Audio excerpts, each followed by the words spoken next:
In this video, I'm going to be going over modifying the 555-4017 board for surface mount technology components. Before you start on this process, I'd highly recommend that you go to the actual Unit 8 lab and print out the sheet, or at least have a reference of it. I'm not sure if I can actually switch over to that. Oh, there we go. So you can actually see what this looks like. And at the bottom, there are a list of all the parts that we're going to be modifying. So you can watch this video and I'll go over the process steps, but please read through this assignment first. That'll help you understand what we're going to be doing specifically. But I wanted to walk through some of the steps in Eagle to show you which components that we're going to be using. Okay, so the first step we're going to do is rename our file. This is based on the double-sided board that you created and submitted. So I'm going to save this as -SMT, and I'm going to call it TMP because I've already created a surface mount board. And I'm going to go to the board, I'm going to switch to the board, and I'm going to rip it up. You really want to do that anytime you're making any major changes to your board so that you don't end up moving parts or changing parts and then it's not being ripped up to start with. Okay, so we're going to switch back to the schematic. And the first components we're going to work with are the resistors. Now, in some cases, some of the components are easy to change out because they're already in the same library. For example, the resistors are going to be in the same library. I just need to change the package for those. In other cases, some of these parts you're going to have to delete and replace. But the resistors are in the same library, so I'll show you where those are. And again, this is on the lab sheet. So I'm going to go to Change here, and I'm going to change Package, and I'm going to click on R1. And it gives you a whole bunch of options here. The one that we're looking for is US_M0805. Whoops, that's not it. Let's try that again. There we go, R0805. This package, by the way, is called an MELF, Metal Electroless something package. I can't remember. It's kind of a weird one, but it's cylindrical. The one that we typically use is this one down here, R0805, and that's listed on your reference sheet. So if I click on that, nothing changes on the schematic, but I'm going to go ahead and do that for all of these other parts, all the other resistors rather. Change it to R0805.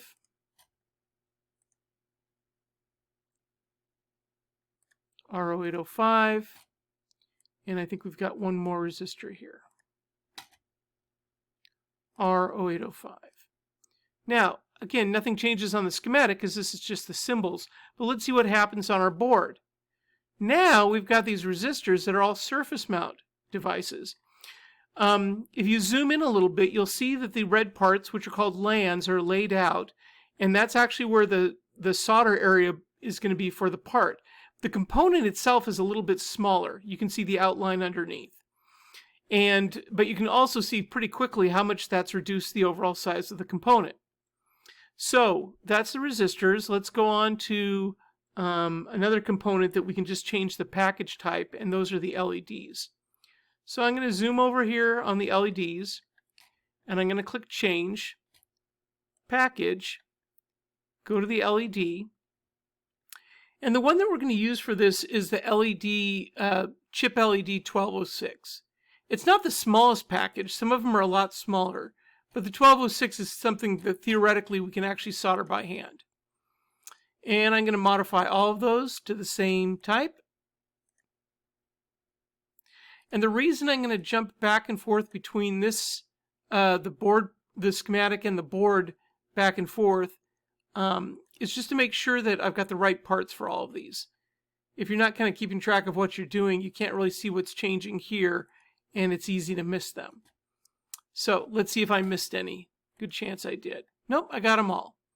Okay, so now those LEDs went from those round packages to the smaller surface mount packages. And you can start to see quickly how much larger these other components look. Okay, so for C2, we can change the package there also. And we're going to change it to a 1206 package. If I can see it here. Yeah, it's listed as, spread these out a little bit further. So that's under the CUSC 1206 library, and it looks again kind of like a rectangle there. So I'm going to change that package. If we look at the board, that is right there, the 0.01 microfarad capacitor. Now the two polarized capacitors, C1 and C3, they are going to have to be deleted because the part that we want to replace it with is in a completely different part of the library. So we'll delete those and make the changes there. Okay, so we're going to go ahead and delete those, C1 and C3. And we're going to add a part. And this is going to be in the RCL library. And CUS, not C-pol-US, even though these are polarized. And we're going to add these components to CUSC 1206. So I'm going to add one there and add one there. And it doesn't have the polarity symbol, that's okay. But we will need to keep track of which side is the positive when we're soldering these up. Okay, now, so if we go back to our board again, the next thing we have to look at are our diodes. And I've got the individual diodes that are kind of at the top and the bottom, D1 and D10. So we'll replace those next. So now here's an example where if I just click on Change Package and click on it, you'll see that for that particular device, the 1N4148, there are only two packages. So that means in this case we'll have to delete that component. Do that for D1 and D10. And then we're going to add a part. Go up to diode here. Whoop, wrong one there. Diode. And then we're going to scroll down to diode again. Seems kind of weird, but it's what it is. And we're going to look for the diode here. And the package we're looking for is a small surface mount package called the SOD123. So if we scroll down here, we can find it right here. And I'm going to replace those two diodes with that particular package. Now, the other diodes, we could do this with all of these diodes here, replace them with the same part. But with surface mount technology, often we're trying to make things as small as possible. And so what we can actually do is find a device that contains two diodes in one package. So here's the data sheet for this, this two diode package. What's amazing is that, to give you an idea, probably Mauser, a common distributor of parts, might have several thousand of the regular diodes that we use in the lab. But when I actually looked at this part, they have over 1 million in stock. So surface mount technology is used a lot more than the through-hole components. Obviously, it wouldn't be easy to breadboard these parts, but they're used in circuit boards. So this is two diodes in it. The two anodes go to two separate pins, 1 and 2, and the cathodes are common to 3. So we'll be able to use these in our board design. So we're still in the diode, the first diode library here. So we're going to go there, and then you're going to scroll down here until you find the diode-2AC, and it has a bar, CA. And the one we're going to select in this case is the CAS-OT23. Sorry, I have to double check that each time as I'm going through here. So circuit board design, a lot of it is just trying to track down all these parts and find them. If you haven't seen this already, SparkFun and Adafruit have libraries that are built in to make it a little easier for working on simple projects. But in this case, we're going to find these two diodes where the two cathodes were connected together. And the footprint, the package type is SOT23, which actually stands for Small Outline Transistor, which is weird because it's not a transistor, but transistors come in these same packages. So I'm going to put one of these on here and kind of show you the steps for how I'm going to actually lay this out on the board. What I'm going to do is delete two of the diodes, D2, and the other one that's connected here is D10. And I'm going to move this up here a little bit to make some more space because it takes up a little bit more room. And I'm going to move this one down here. And these are both connected to LED 4. So let's see how this is going to look here. I'm going to take this output connection and go to LED 4. I'm going to trim this part off here by deleting it. And then I'm going to run this net the rest of the way up here all the way to the top. Like that. So now output pin 2, which is Q1, is going to one side of the diode, and output Q9 is going to the other side of the diode. Now I'm not going to go through this step for you right now. In fact, what I'm going to do is give you a PDF that shows the schematic and how everything's connected, because it takes a little while to go through this process. But let's take a look and see what that looks like now in the board. Now any new parts that I've added, it's going to take it off the board, so I need to move them back up onto the board. And I'll go through and kind of do an arrangement later on. So that's the individual diode. And then D11 now is the diode that has those two pins on it. So that's a new package type. Okay, I think we've got one more component that can use the same library, and that's the 4017 IC. And which is the large DIP type device right there.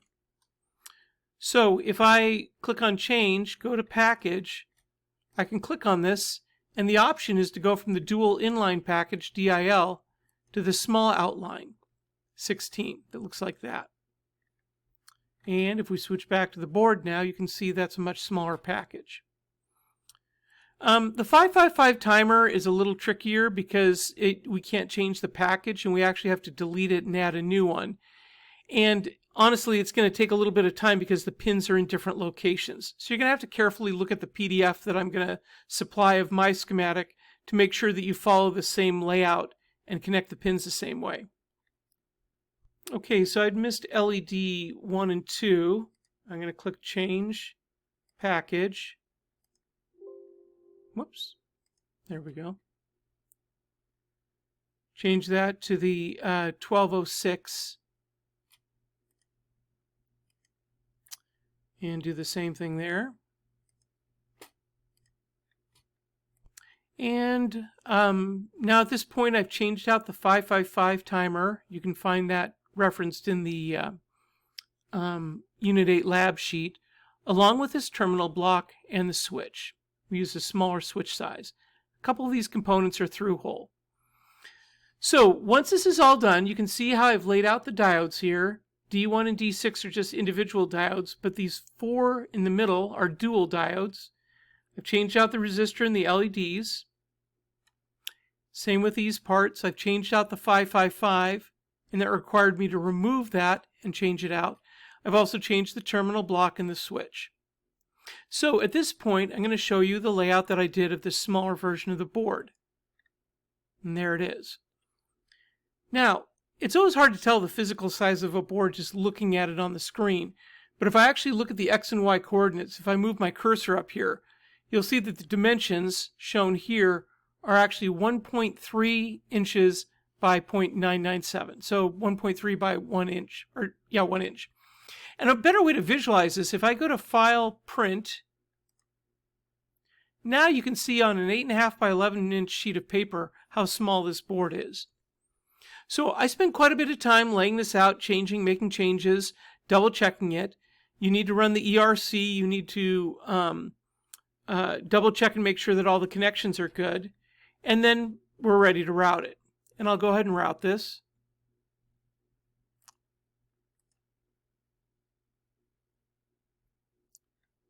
And there are a lot of traces in there. We'll check my class in 1 second. But we'll get down to probably something like 25 vias, I'm guessing. Okay, in this case it's 23 vias. And again, you can kind of look at what design looks the most appealing to you. You'll notice there are a lot of traces on here, right? Not a lot of empty space. And that's one of the things that becomes more of an issue when you start routing smaller and smaller boards. The traces actually start to take up more space.